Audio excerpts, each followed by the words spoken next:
Irmãos, Pai, nós queremos neste momento orar pela vida de Jorge Mitian. Obrigado, Senhor. Obrigado pela maneira como o Senhor tem usado a sua vida para falar conosco, como ele tem sido um instrumento do Espírito Santo. E que o Senhor continue a falar conosco nessa noite. A palavra que foi preparada para nós esta noite, que o Senhor use a vida dele. E também o Senhor prepare os nossos corações para receber essa palavra. Que essa palavra possa gerar em nós transformação, mudança, uma vida, Pai, ó Deus, comprometida com o Senhor, uma igreja orgânica, uma igreja que viva, uma igreja que se manifesta diariamente, presente, de acordo com aquilo que o Senhor tem projetado. Pai, nós oramos e pedimos em nome de Jesus. Amém.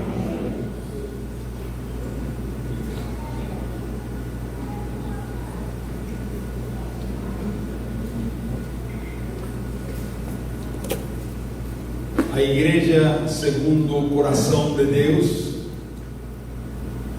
tem três características. A primeira, qualidade. A segunda, unidade. E a terceira, quantidade. Vamos a progredir agora para falar um pouco sobre quantidade.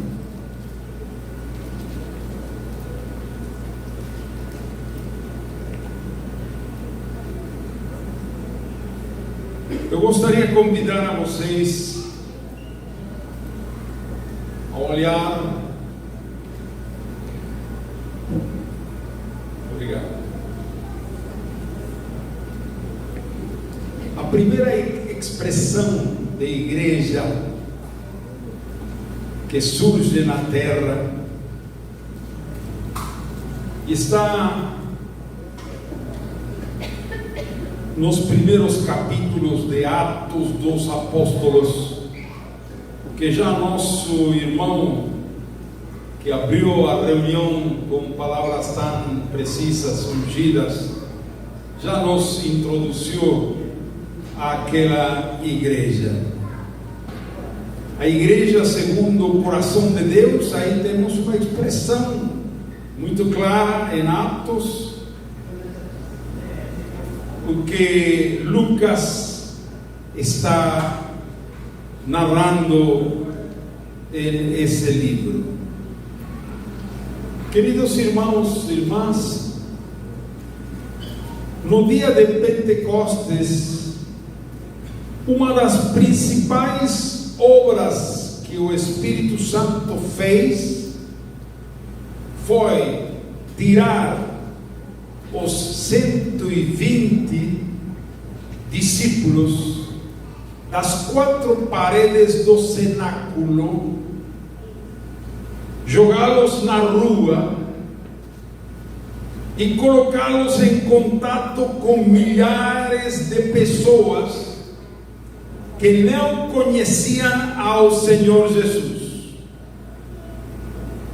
Essa é uma das consequências mais importantes de um verdadeiro, genuíno avivamento.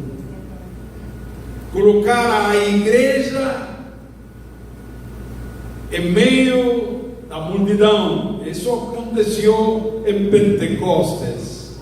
Os discípulos estavam 120 reunidos, com medo, escondidos, mas quando foram cheios do Espírito Santo, e aquela explosão que se escutou em Jerusalém, se aglutinaram, se reuniram milhares de pessoas, e eles tiveram que descer e encontrar-se com eles. Vamos ler em Atos capítulo 2, versículos 5 e 6. Atos 2. Ora, estavam habitando em Jerusalém judeus, homens piedosos, vindos de todas as nações debaixo do sol. E quando aquele som ocorreu,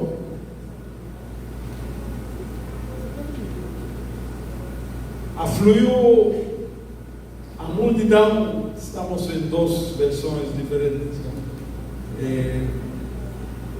Aqui em minha versão diz: quando aquele som ocorreu, ajuntou-se uma multidão.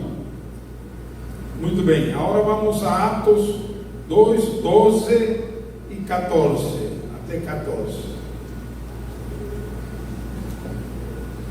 Todos atônitos e perplexos interpelavam uns aos outros: que quer isto dizer?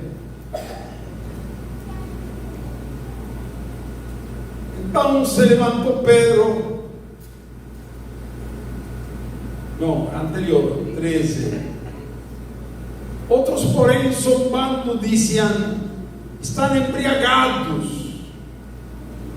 Então se levantou Pedro com os 11 e, erguendo a voz, advertiu-os nesses termos: varões judeus e todos os habitantes de Jerusalém.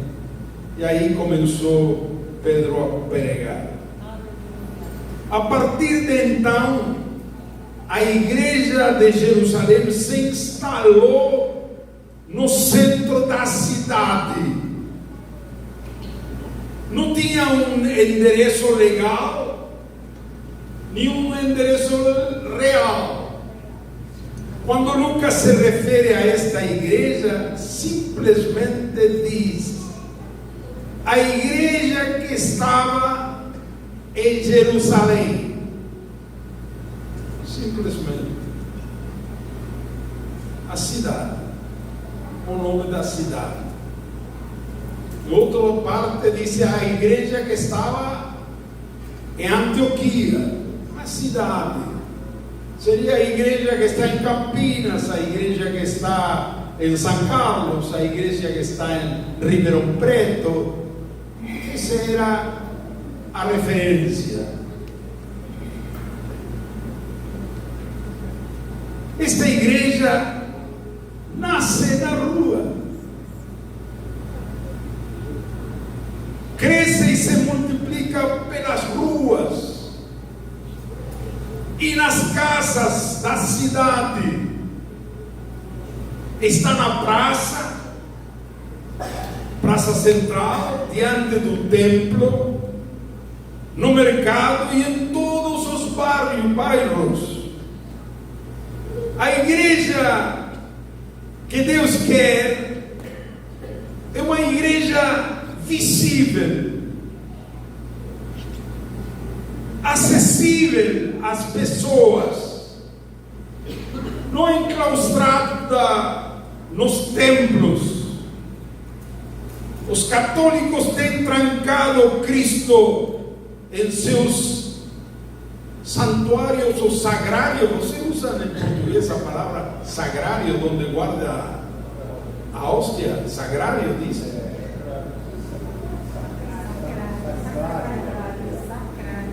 Bom, é isso.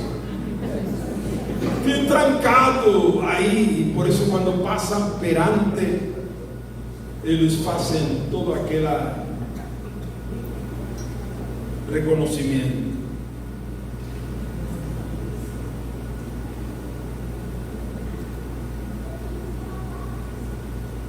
Bem protegido, escondido. E os evangélicos têm trancado a presença de Cristo em seus lugares de culto, em seus chamados templos. E muitas vezes repetimos dentro daquele salão que chamamos templo as palavras de Jesus: onde há 2 ou 3 reunidos em meu nome, ali estou no meio deles. Mas Jesus não falou de um templo, de um lugar consagrado para culto, onde for, no campo, em uma casa, na rua, onde há 2 ou 3 reunidos em meu nome, aí estou. Onde foram batizados os 3.000 que se converteram no dia de Pentecostes? Imagino que foi um lugar público. Os milagres, os prodígios, os sinais aconteciam nas ruas. O paralítico foi curado por Pedro e João na porta do templo de Jerusalém, às 3 da tarde.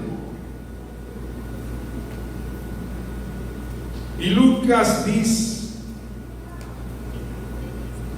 e todo o povo ouviu andar e louvar a Deus.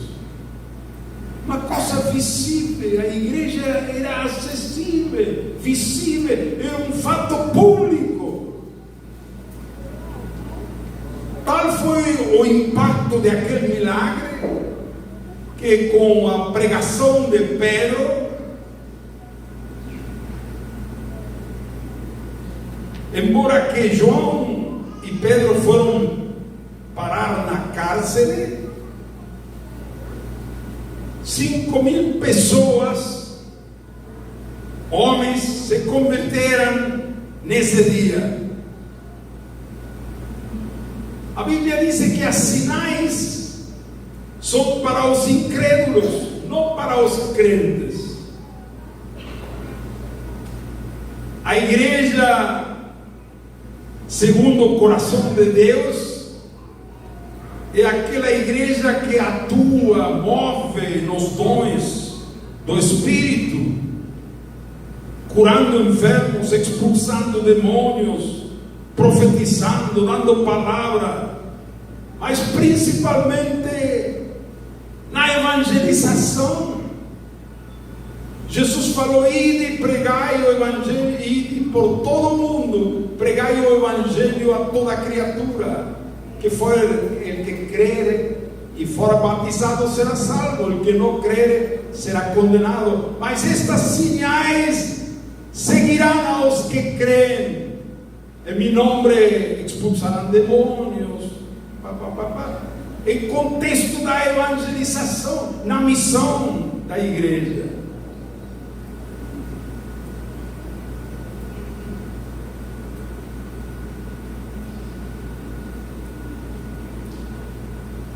Veja Atos 5, 12, 13, 14, 15, 16. Vamos a ler.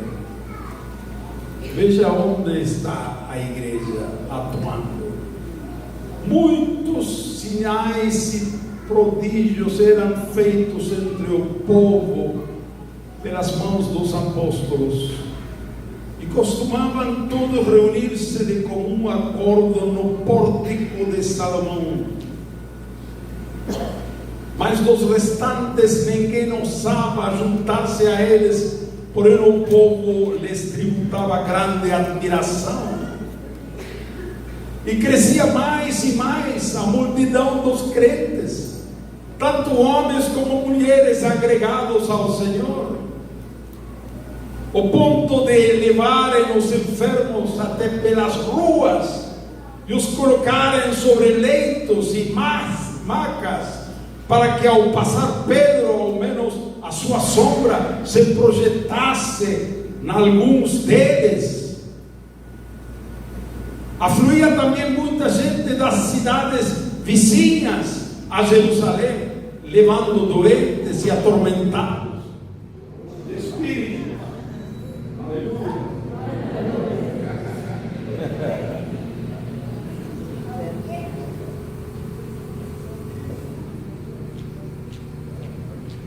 Conduzindo enfermos e atormentados de espíritos imundos, os quais eram todos curados. A igreja, segundo o coração de Deus, está onde Deus quer estar. Algum amém? Amém. Repete. A igreja, segundo o coração de Deus, está onde Deus quer estar. Amém. Próximo aos pecadores, aos desgarrados, aos que sofrem, próximo ao dor, a necessidade, a enfermidade. É a igreja que está próxima das pessoas, uma igreja que se arrisca, que responde às perguntas difíceis, que não se cala, que proclama e exalta Cristo, que prega a sua crucifixão, que anuncia a sua ressurreição, que apresenta às pessoas um Cristo vivo, que proclama seu senhorio. É a igreja que denuncia o pecado, que chama os pecadores ao arrependimento, a batismo para perdão dos pecados. A igreja, segundo o coração de Deus, discipula aos batizados, persevera na doutrina, nas orações, na comunhão uns com os outros, no partir do pão. E isso faziam em um contexto fraterno, simples, nas casas, não na solenidade e seriedade de um ato litúrgico, de uma religiosidade formal. Comiam juntos com alegria e singeleza de coração.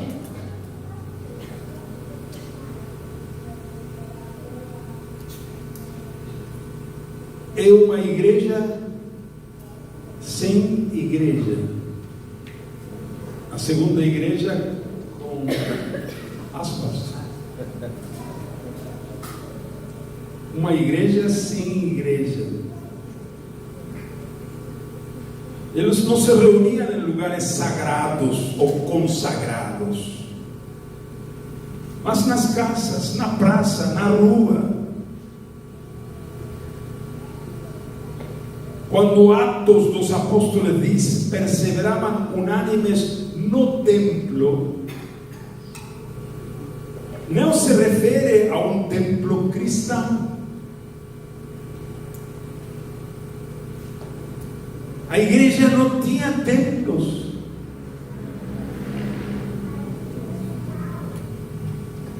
Se refere ao templo de Jerusalém. Os discípulos não estavam dentro do templo. Dentro só podiam entrar os sacerdotes. Mas fora, na entrada do templo, onde se concentravam as pessoas, no ar livre.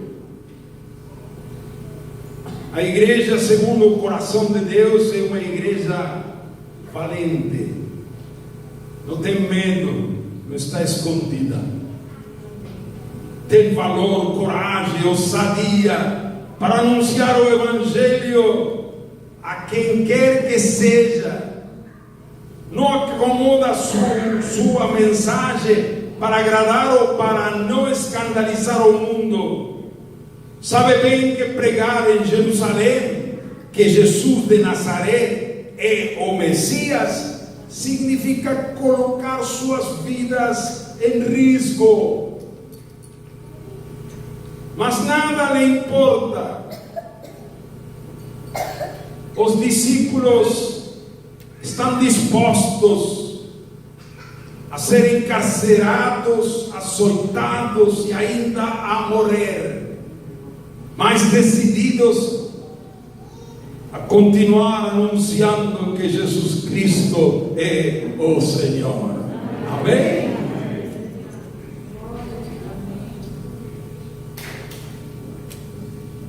Veja em Atos 4, 7 até 10, 7, 8, 9, 10.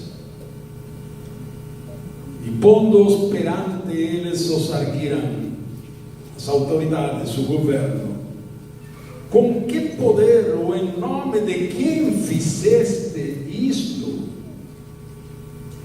Então Pedro, cheio do Espírito, lhes disse: autoridades do povo e anciãos, visto que hoje somos interrogados a propósito do benefício feito a um homem enfermo, e de modo que foi curado, tomai conhecimento vós todos e todo o povo de Israel, de que em nome de Jesus Cristo, o Nazareno, a quem vós crucificasteis e a quem Deus ressuscitou entre os mortos, sim, é seu nome é que está curado perante de vós. Amém? E diante da intimidação dos governantes, para que de nenhuma maneira falassem ou ensinassem no nome de Jesus, Pedro e João, aleluia, Pedro e João lhe respondem: julgai-vos. Estamos? Ainda não chegou? Julgai-vos diante de Deus, dizem aos governantes, ouvir-vos antes a vós do que a Deus, porque não podemos deixar de falar do que temos visto e ouvido. Amém? Amém. Aquele Pedro pré-pentecostés, que tinha medo, que mentiu dizendo que não conhecia, lembra? Que Jesus negou 3 vezes, mudou, agora está cheio do Espírito e perante das autoridades proclama: aquele que vós crucificasteis, Deus ressuscitou. Aleluia, aleluia. Isso significa que está disposto a ser crucificado também ele. Em uma segunda ocasião, Pedro e João são presos na cárcere público pelo sumo sacerdote e pelos saduceus. Mas à noite, um anjo do Senhor abre as portas da prisão, tirando-os de lá e dizendo: ide e apresentai-vos no templo e dizei ao povo todas as palavras desta vida. É muito evidente que Deus não quer que a igreja esteja trancada, presa. Por isso liberou. Amém? Amém. O anjo libera os apóstolos para que continuem anunciando nas ruas a mensagem da salvação.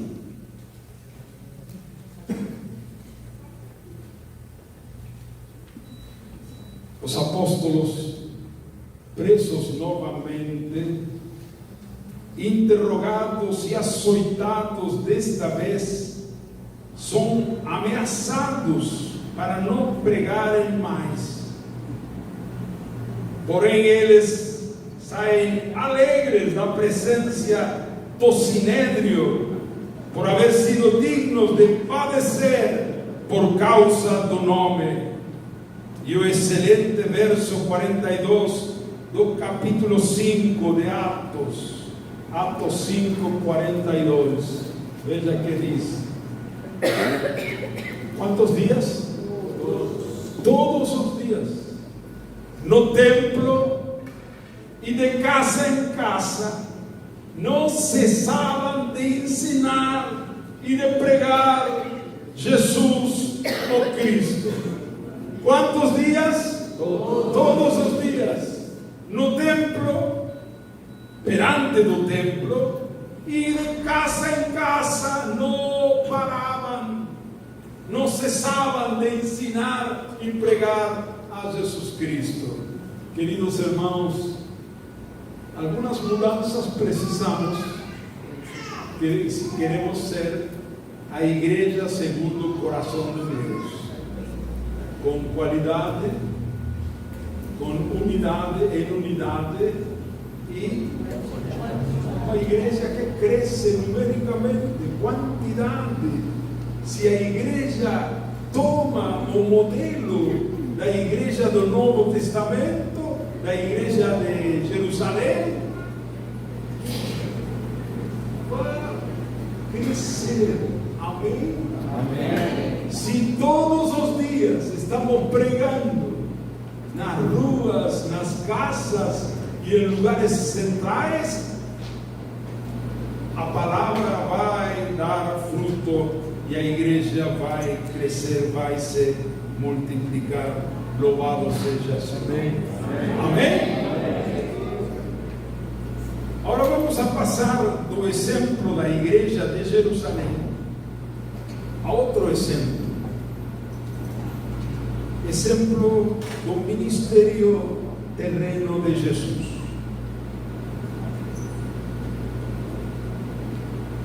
Se nós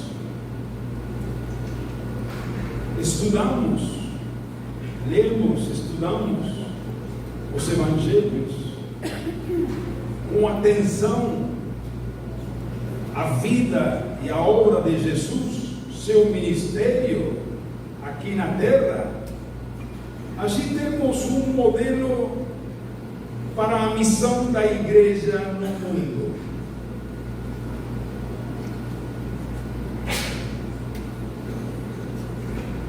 Hebreus capítulo 10, versículo 5, e logo passamos ao versículo 7. Hebreus 10, 5 diz assim: por isso, ao entrar no mundo, diz, sacrifício e oferta não quiseste, antes um corpo me formaste. O Pai deu a Jesus um corpo para cumprir sua missão de evangelizar. Versículo 7. Então disse: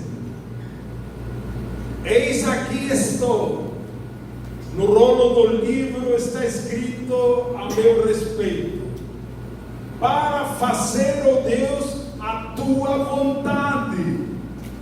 Jesus recebeu um corpo para fazer a vontade do Pai. Você também tem um corpo, não é para fazer sua própria vontade, senão a vontade do Pai. Ele deu o corpo. Amém? O que fez Jesus estando no seu corpo físico? Como começou o seu ministério?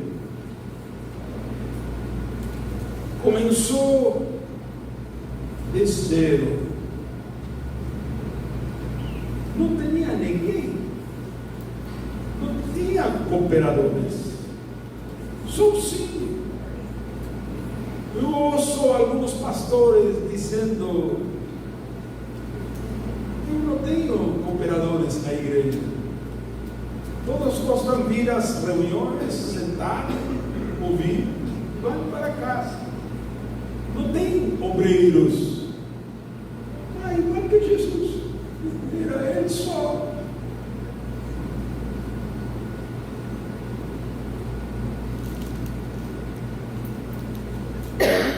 O que fez? Sozinho começou a pregar. E os discípulos viram. Alguns dos pecadores se convertiram. Jesus percorria, pregando o evangelho do reino, dizendo: arrependei-vos, pois é chegado o reino dos céus. Ele se aproximava das pessoas, e ao fazê-lo, aproximava a eles o reino de Deus. E aí a pouco, Mateus 4, 18, 19, diz assim: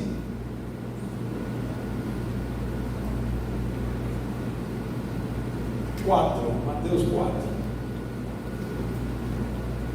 Caminhando junto ao mar, da Galileia,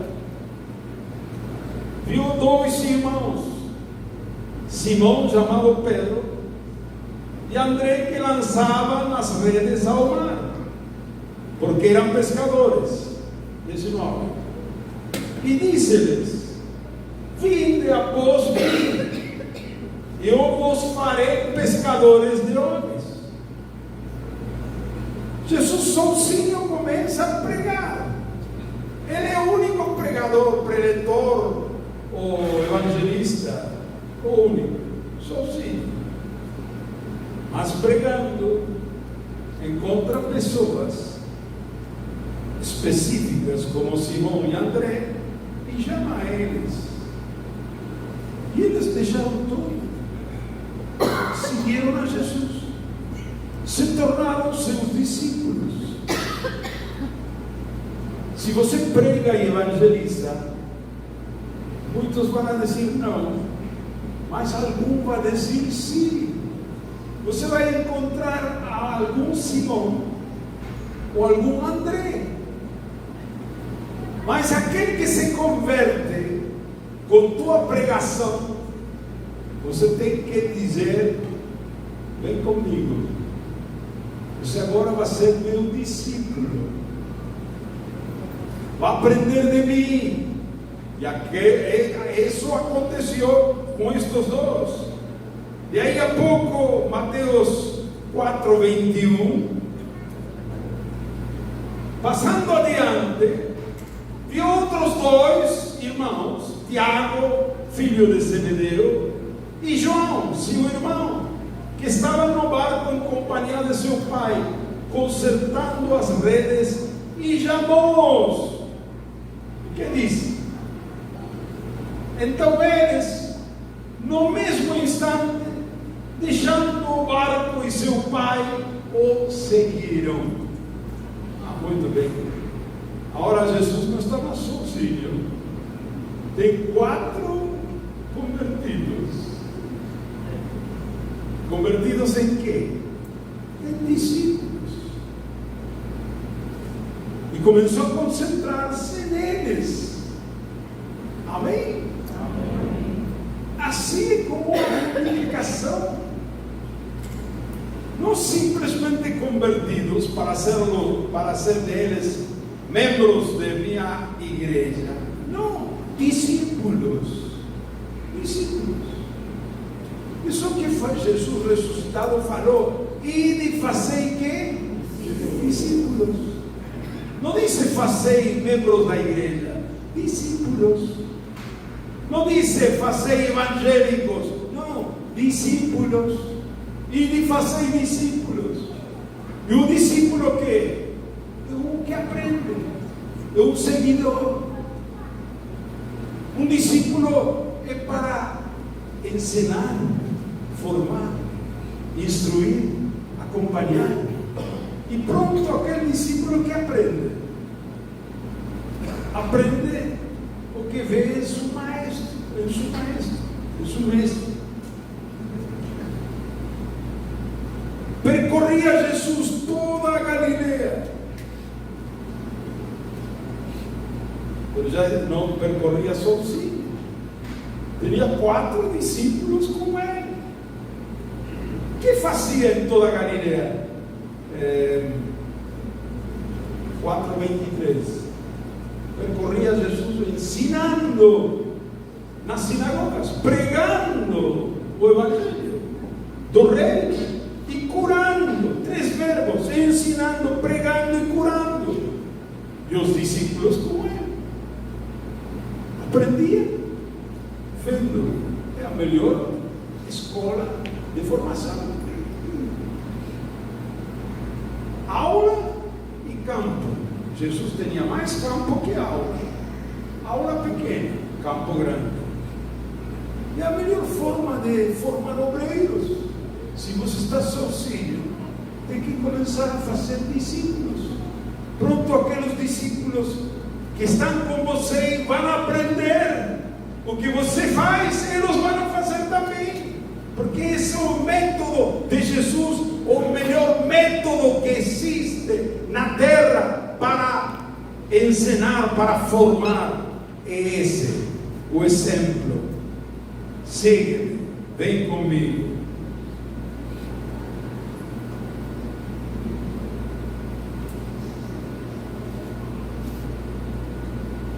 Mateus 9,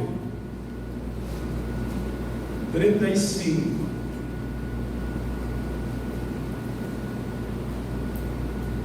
A mesma forma, agora já não tem 4 discípulos, agora já tem 12. Melhorou. Já não é um obreiro, Jesus, não 5, Jesus mais 4. Agora são 12 discípulos. E Jesus, 13 obreiros. Muito bem, melhorou. PIB completo. É? PIB completo. PIB completo. Mas time completo, time completo. Time completo. Obrigado. Time completo. Amém. Agora, e que diz Mateus 3, 35? Percorria Jesus todas as cidades e povoados, ensinando nas sinagogas, pregando o evangelho do reino e curando toda sorte de doenças e enfermidades. Outra vez os 3 verbos: ensinar, pregar e curar. Agora veja o detalhe que Mateus não escreve, mas Lucas coloca. Lucas 8:1. Lucas 8:1. Agrega um detalhe importante. Aconteceu depois disto que andava Jesus de cidade em cidade, de aldeia em aldeia, pregando e anunciando o evangelho do reino de Deus. E qual é o detalhe? 12 iam com ele. Eu imagino uma conversa entre os discípulos. João dizendo a Pedro: Pedro, você sabe de que vai pregar Jesus no próximo povo? E que vai pregar? Todas as cidades, em todos os povoados, sua pregação é sempre igual. O evangelho do reino de Deus. Não tinha outro tema, Jesus. Evangelho do reino de Deus. Agora veja, se você em cada povo e cidade muda de sermão, o discípulo nunca vai aprender. Mas se sempre você repete a mesma pregação, até o discípulo mais burro finalmente vai aprender. Em latim diz: repetitut mater studiorum. A repetição é a mãe do ensino. Amém? A repetição.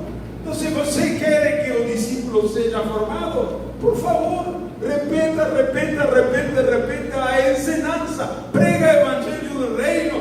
Ensina sempre as mesmas coisas, porque eles vão pegar, vão aprender. Ainda o homem, a mulher mais simples vai aprender. E eles também vão ter coragem para ensinar o mesmo que estão ouvindo de você. Amém? Amém.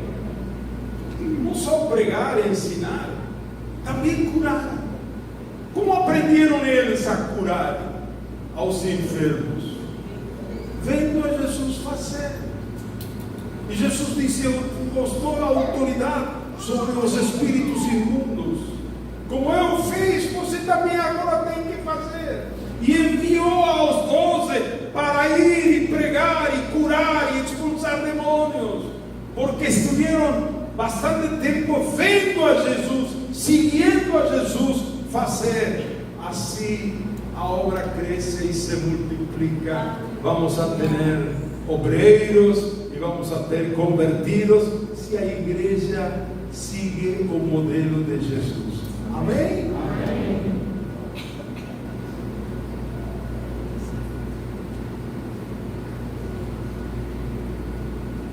Se você estuda os 4 evangelhos, vai observar que Jesus sempre tomou a iniciativa. de aproximar-se às pessoas, mesclar-se com os pecadores, colocar-se onde estava a necessidade, ministrar-lhes com palavras e com milagres.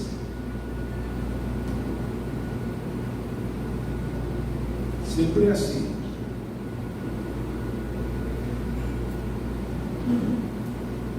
O que deve a igreja fazer hoje? Seguir dois modelos: a igreja de Jerusalém, o exemplo de Jesus. Consagrar nossos corpos como Jesus, para fazer a vontade de Deus. Estar próximo às pessoas, andar, percorrer, entrar nas casas, caminhar nas ruas, aproximar-se às pessoas, estar próximo dos que sofrem. Tem muita gente com sofrimento. Próximo dos perdidos, próximo dos enfermos, próximo de aqueles que não têm esperança. Ora, o peso de Jesus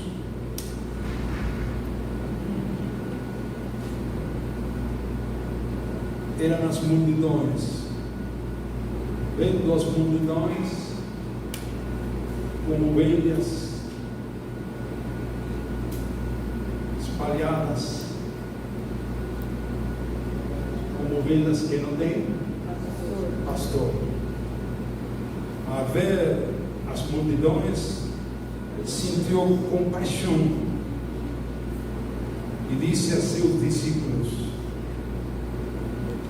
a seara é realmente grande, mas poucos os ceifeiros.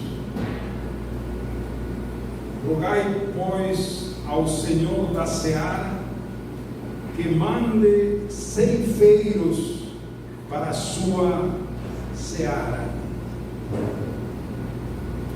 Especificamente, o peso de Jesus era por ceifeiros. Em tempo de colheita, todos diminuem seus trabalhos para dedicar-se à colheita. O tempo da colheita é o Kairos, um momento especial que não dura para sempre. Devemos orar por obreiros. Rogai ao Senhor da seara que mande ceifeiros. E nós temos que unir-nos a essa oração todos os dias, em obediência à palavra de Jesus. Orar por obreiros e especificamente por ceifeiros.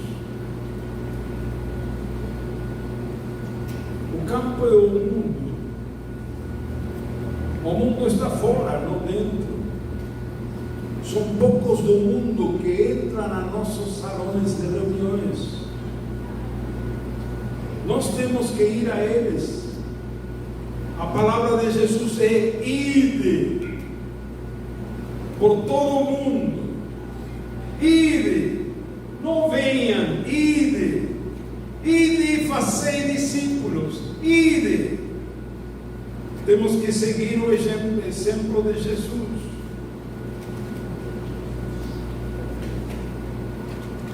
Deus nos quer como obreiros envolvidos no campo, tocando com as mãos as espigas,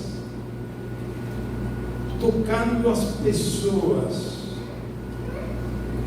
abraçando-as, amando-as, conhecendo do perto o dor, o sofrimento, chorando com os que choram, sofrendo com os que sofrem, orando por eles,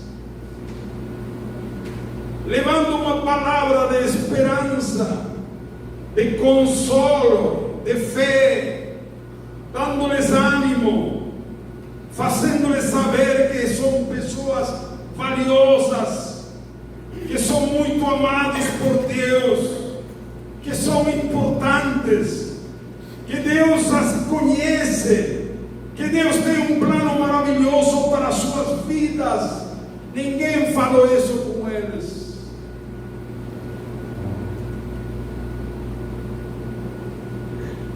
Queridos irmãos e irmãs,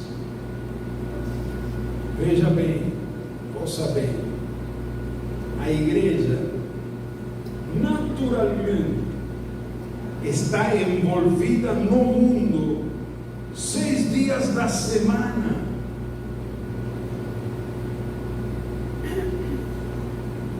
Cada filho de Deus está inserido no meio de seu bairro, no meio do seu lugar de trabalho ou estudo, mas a maioria dos redimidos, dos crentes, estão desativados enquanto a sua missão.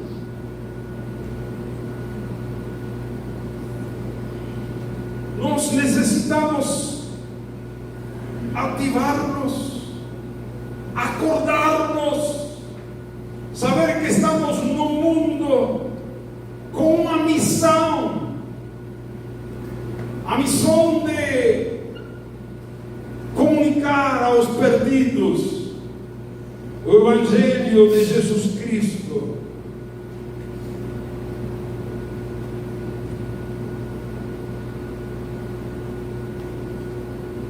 Temos que acordar. Deus manda ceifeiros. E concluir nossa oração dizendo: eis-me aqui, envia-me a mim. Amém? Amém. Segunda-feira, terça, quarta, quinta, sexta, sábado, domingo. Você está no mundo, mas está inativo. Mas você está no mundo para orar pelas pessoas, para mostrar a Jesus às pessoas. Você e eu precisamos acordar. Eu gostaria hoje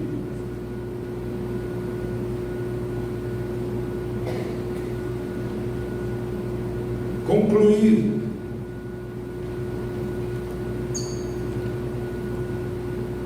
com alguns conselhos simples. Como ser ativados para a nossa missão. Você quer ouvir? Amém. Você quer ouvir? Amém. Você quer ser ativado, ativada? Amém? Amém. Você quer ser obreiro do Senhor? Amém. Ceifeiro, ceifeira? Amém? Amém. Então, vou dar alguns conselhos simples. 5 conselhos. Primeiro,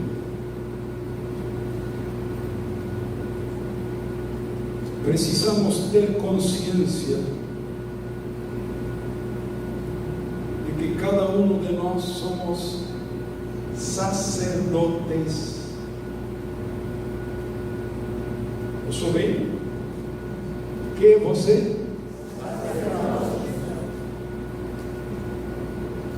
Quando eu me converti, eu contei toda a história, mas vou acrescentar alguma parte da história. Eu nasci em um lar evangélico, na Palestina. Quando chegamos à Argentina, eu tinha 7 anos. Chegamos 13 pessoas em uma casa com 3 quartos.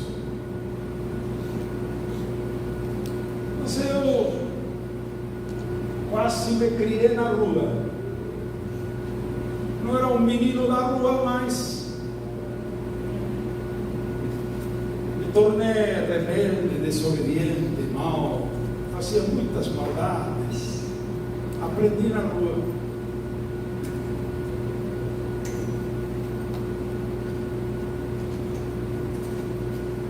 Quando tinha 15 anos, começou umas reuniões especiais de avivamento na igreja evangélica armênia, em Buenos Aires. Meus pais começaram a participar. Nós, todos os domingos, íamos à igreja evangélica armênia, por causa do idioma. E meus pais começaram a ir a essas reuniões todas as noites. Imagina, 6 meses, todas as noites, campanha de evangelização naquela igreja, porque veio de Médio Oriente um evangelista armênio e pregava ele. Esse homem tinha uma paixão pelos perdidos, que ele queria ter reuniões, e seu sobrinho traduzia ao espanhol. Ele não sabia falar espanhol. Então, muitos jovens também começaram a assistir. Meus pais insistiram para mim: Jorge, vamos, são muito boas as reuniões. Eu não queria. Eu vou domingo e agradeço que vou domingo. Mas também era curioso, contavam coisas que este pregador dizia. Então, um dia, pela curiosidade, com segunda-feira fui. Fiquei impactado. Eu pensei: meus pais contaram a ele minha vida. Segui martes, segunda-feira, terça-feira voltei. E quarta também voltei. Quarta-feira, quando estava acabou a reunião, este evangelista se parou na porta de saída e cumprimentava todos que iam sair. E quando chegou o turno de nós, meus pais disseram: ele é Jorge. Eu estava com 15 anos. Ele é Jorge, nosso filho. Prazer, Jorge. Ele falava armênio, eu também falo armênio. Jorge, não me largou a mão. Você entregou sua vida a Jesus? Eu já sabia se eu dizia não e não queria. Então, eu também era muito mentiroso. Então, para mim, era fácil. Eu disse: sim, mas estou um pouco frio. Ele disse: Jorge, não tem você por que ficar frio. Vem, e deixa eu cumprimentar. Levou a um costado aí dentro do salão e me disse: Jorge, eu vou orar por você, depois você vai orar. Para que vim hoje? E ele orou e disse: Jorge, ora. E eu não queria orar. E comecei a mover os lábios assim, mentira, para ele pensar que. Disse: não, ora em voz alta. Como tinha vergonha, comecei a orar em voz alta, inventando uma oração. Pai nosso que estás nos céus, você sabe que eu estou frio. Na metade da minha oração, teve tal temor de Deus, porque compreendi que estava tomando em vão o nome do Senhor. Fiquei apavorado. Estava com tanto medo naquela hora que me arrependi verdadeiramente. Não só daquela mentira, daquele teatro, sino de todos os meus pecados também. Me arrependi e me converti. Com a metade minha oração foi uma falsidade, mas na metade algo aconteceu e comecei a pedir perdão por meus pecados e entreguei minha vida a Jesus. Ele percebeu. E depois de eu orar, ele abriu a Bíblia e leu Apocalipse, capítulo 1, versículos 5 e 6. Aquele que nos amou e nos lavou de nossos pecados com seu sangue e nos fez reis e sacerdotes para Deus. Ele explicava esse texto. Para explicar, tirou de seu bolso, de seu pasta. Você conhece o livro 5 palavras? De cores? Um livro só de cores? Cores e cores. Você abriu a primeira página, preta, e disse: Jorge, teu coração estava assim, oscuro, com pecados, na escuridão. E abriu a segunda página, vermelha. Jesus te amou e derramou seu sangue na cruz e lavou teus pecados. E abriu a terceira página, branco. Agora teu coração está assim branco, como a neve. E abriu a quarta página, dourado. A Bíblia diz que nos céus há ruas de ouro. Então, e assim explicava. Eu entendi todo, eu estava feliz que meus pecados foram perdoados. Eu tinha muito medo à morte. Mas, se você, me dizia ele, quando você mora, vai ir para o céu, não para o inferno. Isso era uma boa coisa para mim, assim. E de aí, ele disse: Jorge, como vimos, agora você é um sacerdote. Sacerdote? Eu? Um menino de 15 anos? Essa não entendi nada. Mas está na palavra. Mas eu não entendi, porque para mim o sacerdote era o padre. Naquele tempo usava uma batina preta. Esse era um sacerdote. Agora disse que eu sou um sacerdote, eu não entendi. Mas lembra que ontem contei, foi ontem, ou hoje, não sei quando, que me deu 4 folhetos para subir ao ônibus. Então, a teoria eu não entendi de sacerdócio. Depois de anos eu entendi. Mas ele já me colocou o primeiro dia a trabalhar. Você tem que agora entregar estes 4 folhetos a seus companheiros no ônibus. Amém? Amém. Agora escuta bem. É a palavra de Deus que diz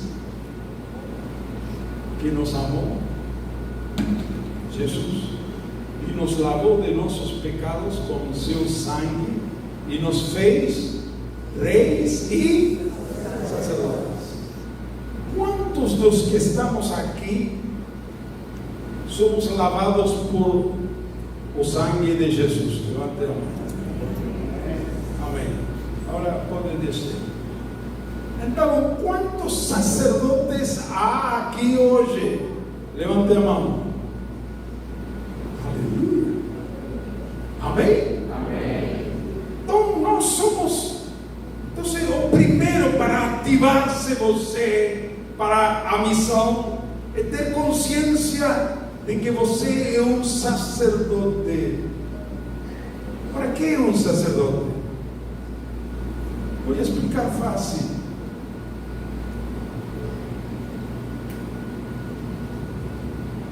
Sacerdote é um ponte entre Deus e os homens. Esse é o ponte. Um sacerdote. O que é um ponte? É uma coisa que une dois pontos separados. Pode ser as margens de um rio, pode ser sobre uma avenida ou um abismo. Você construi um ponte e une dois pontos separados.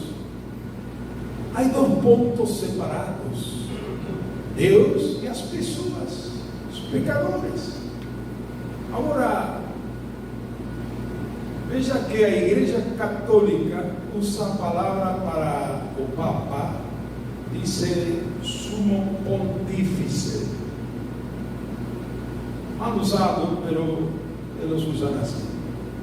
Pontífice. De onde vem a palavra pontífice? De ponto. Ponto. Você é um ponte entre Deus e as pessoas. Por quê? O único ponte entre Deus e os homens é Jesus Cristo. Amém? Amém.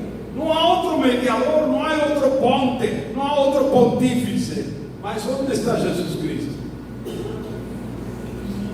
Amém? Onde está Jesus Cristo? Está em você, está em mim, está em cada um de nós. Amém?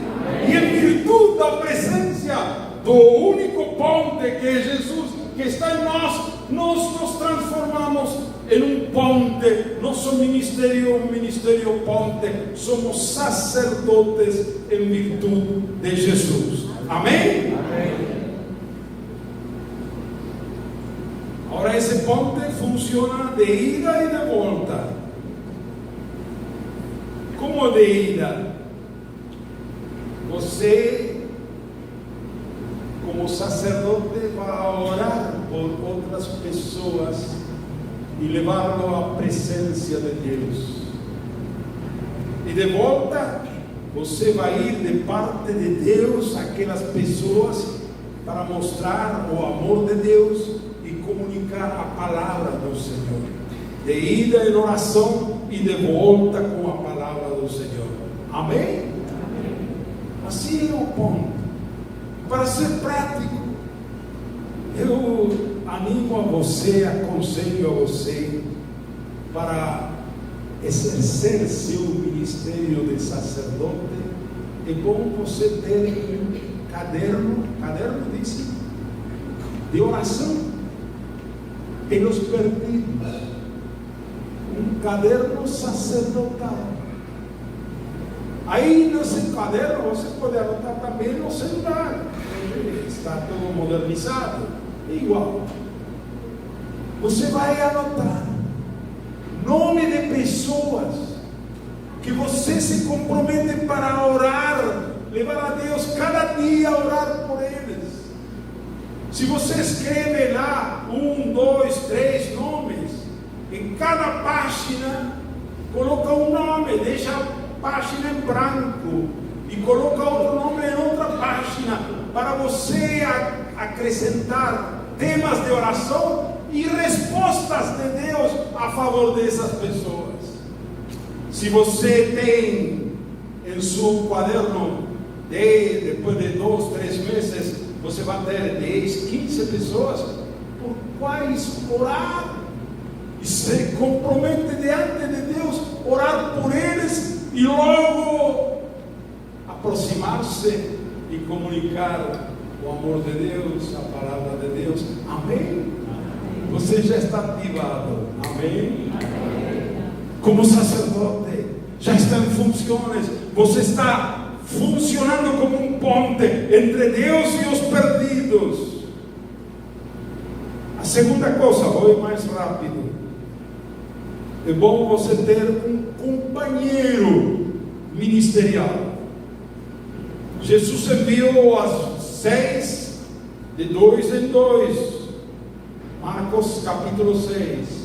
Jesus enviou a outros 70 de 2 em 2. Lucas capítulo 10. De 2 em 2. Formou com os 70 35 equipes. Você pode ter um companheiro de oração. Pode ser tua esposa, ou pode ser outro irmão e a esposa com outra irmã, e juntos orar cada um em sua casa, cada um com seu quaderno, mas também às vezes ajuntar-se, quizás uma vez por semana, um companheiro de oração, como Jesus enviou 2 em 2. Pedro e João iam juntos para orar quando aconteceu o milagre. E o Espírito Santo disse: afastad-me a Bernabé e a Saulo. 2 em 2, é bom ter. Número 3, terceiro conselho: abre tua casa. Escuta bem. Começa a orar por teus vizinhos e convida a eles à tua casa a ler a Bíblia e a orar. Toda família tem problemas, tem necessidades. Se você se aproxima a seus vizinhos e diz: em casa, com meu marido ou com alguma outra pessoa, estamos reunindo em nome de Jesus para orar. Quero convidar a você. Nós lemos a Bíblia e oramos. Começa a ter assim, abre sua casa para a vizinhança.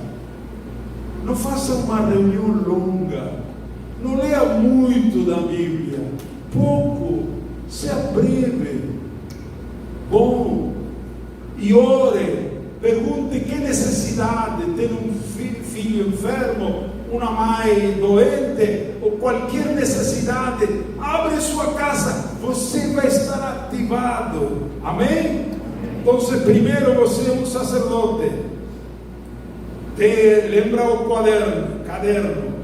Segundo, ter um companheiro ministerial. Terceiro, abre tua casa se vai transformar em um lugar de evangelização, de oração, de salvação, de arrependimento.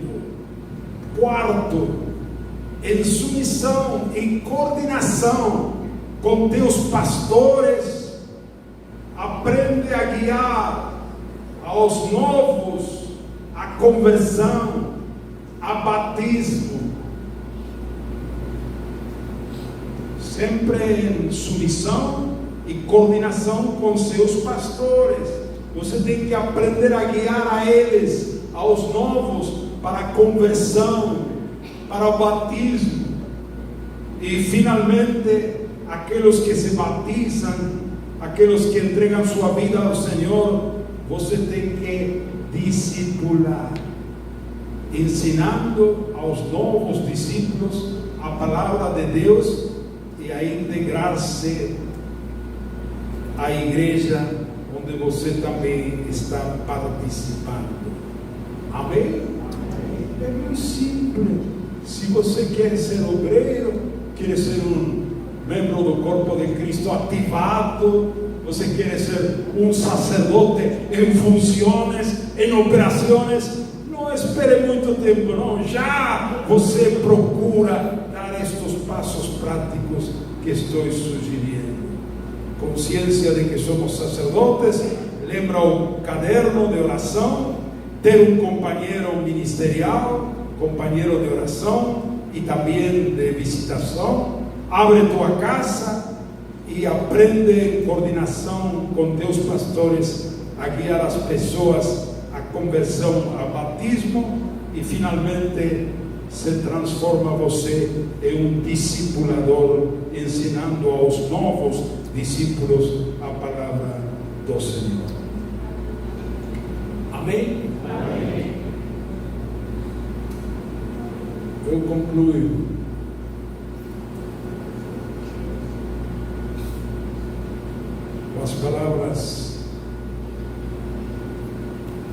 com os quais Jesus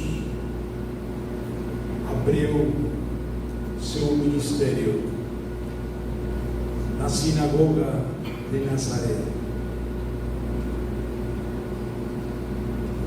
Ele já tinha 30 anos, era conhecido,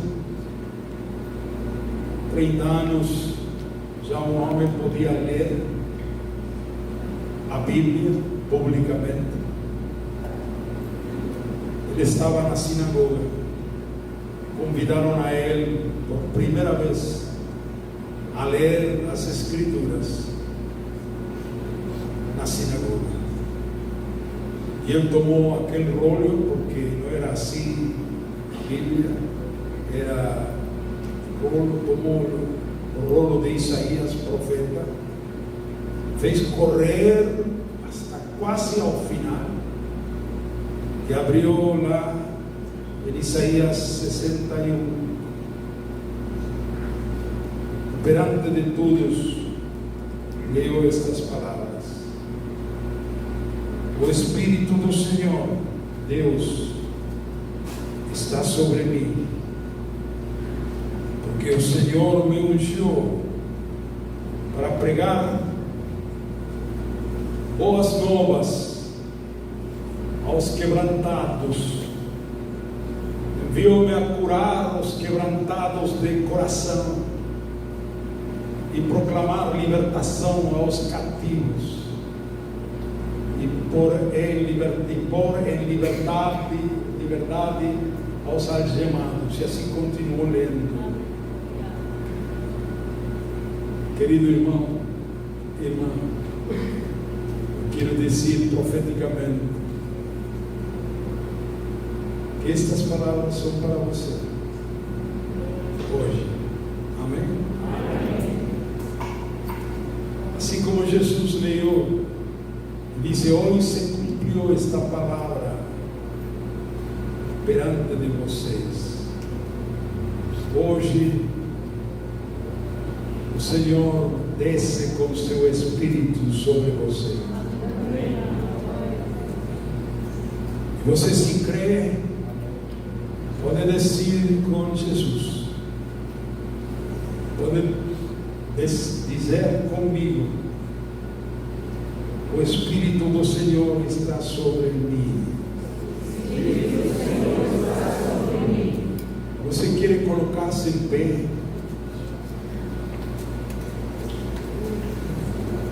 Se você crê, coloca-se em pé e você vai repetir agora estas palavras com fé.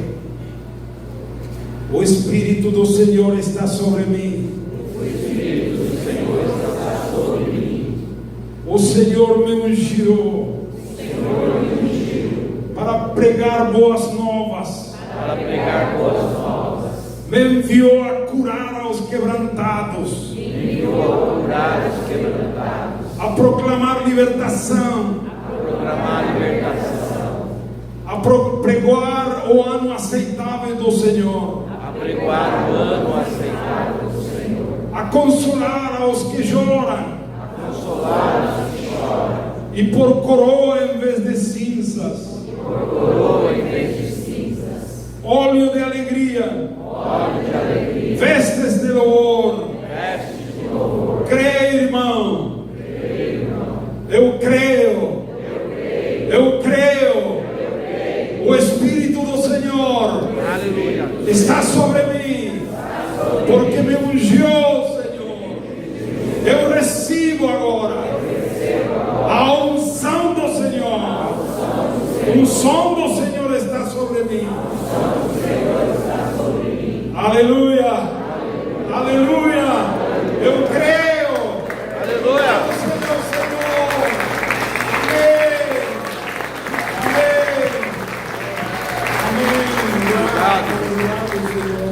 Obrigado, Senhor. Querido irmão e irmã, com valor, com ousadia, você abre sua boca, você prega a palavra, dá palavra de consolação, palavra de libertação, pregona, consola, Abençoe as pessoas em nome do Senhor. Você é um ungido, uma ungida. Você é um enviado, uma enviada. Você tem poder. Você tem autoridade. Quando você diz paz a esta casa, a paz do Senhor entrará a essa casa. Quando você declara que o enfermo seja curado, o enfermo vai ser curado. Crê e atua em nome do Senhor. Aleluia. Louvado seja o Senhor. Aleluia. Amém. Amém. Aleluia. Obrigado, Jesus. Obrigado, Jesus. Amém. Vamos a um momento mais. Eu vou pedir, Oswaldo tem um desejo. Comunica, por favor. Vamos orar por os pastores. Amém. Queria convidar os pastores para estarem aqui na frente.